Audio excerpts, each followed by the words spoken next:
Sometimes people ask me, Lovely, is personal branding really important? Like, isn't good work enough? And my honest answer is no. Good work is important, of course it is. But good work hidden in silence doesn't go very far. In today's world, people trust people more than logos. That's why founder-led brands are the future. And that's why I'm sitting with 32,000 followers on my LinkedIn, and not because I ran any ads, but because I have shown up, built trust, and shared my story consistently. So let's start with a simple truth. A founder-led brand isn't just a company with a face attached to it. It's when the founder's story, values, and voice becomes inseparable from the business. Think about it. In a noisy world, who do you actually listen to? A logo on your feed or a real human telling you their perspective? Let me make it simple for you with some examples and show you how powerful this really is. You must have heard of Alex Hormozy, who recently launched his book last year, $100 million Money Models, and broke a Guinness World Record for the largest book launch. But it wasn't just the book, it was years of building authority with his personal brand. Then Anku Wariku. He is one of the strongest examples from India. He shares his failures, his life lessons, his money habits, and people don't just buy his courses, they believe in him. Another example could be Kunal Shah, the man behind Crate. His brand isn't just about an app, it is about his thought leadership. His sharp takes on business and culture made people trust him before they even trusted the company. Aman Gupta, the biggest example, co-founder of Boat, he turned himself into a relatable, fun, out there personality. And guess what? That personality is part of why Boat is more than just earphones. It's a lifestyle. And then you have people like Munaf Kapadia from the Bohri Kitchen, who used his family story and the culture as the heart of the brand. These are just few examples, but they all prove one thing. People follow people, not faceless brands. And I have lived this myself.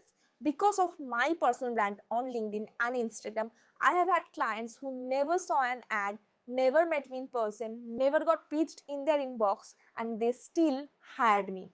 They just saw my post, they felt connected, they trusted me, and then one day they reached out. That's the power of personal brand. It does the heavy lifting before you even get on a call. But here's the part most people ignore.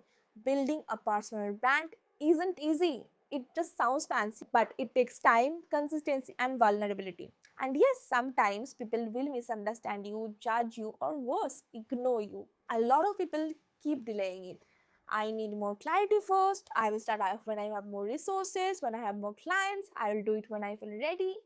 But that time never comes. That moment of perfect readiness just doesn't exist. And that's why this matters in 2026 and going into 2027. The game is changing. In the coming year, we will definitely see more focus on video content. Video will dominate. If you're not showing up on video shorts, reels, or even long form, you will feel invisible. That's the hard truth. Then communities will matter more than audiences. People will follow you for shared values, not just tips. And of course, authenticity will rule. The polished, perfect post will fade. What will shine is rawness behind the scenes, unfiltered truths. And platforms are merging worlds. Founders will become creators. Creators will become companies. The line will blur completely. Even people like Sunil Shetty, the actor, are now active on LinkedIn. That's not random. It's the new normal. So you just cannot miss out on this anymore. Here's what I want you to remember. Personal branding is not just for entrepreneurs. It is for anyone trying to build a space for themselves. If you're a working professional, your personal brand could mean next leadership opportunity. If you're a service provider, it could mean inbound clients instead of endless chasing. If you're an entrepreneur, it could mean your business stands out in a saturated market. No matter who you are, your voice matters. 32,000 people found me because I showed up as me, not as a faceless logo, not as a perfect strategist, but as a human with a story and a point of view. Start small, share one thought, one story, one perspective, because people can only connect with you if you give them something real to connect to. And of course, if you have any questions, ask me in the comments and I will get to it. And don't forget to hit the subscribe button. Thank you for watching. See you in the next one.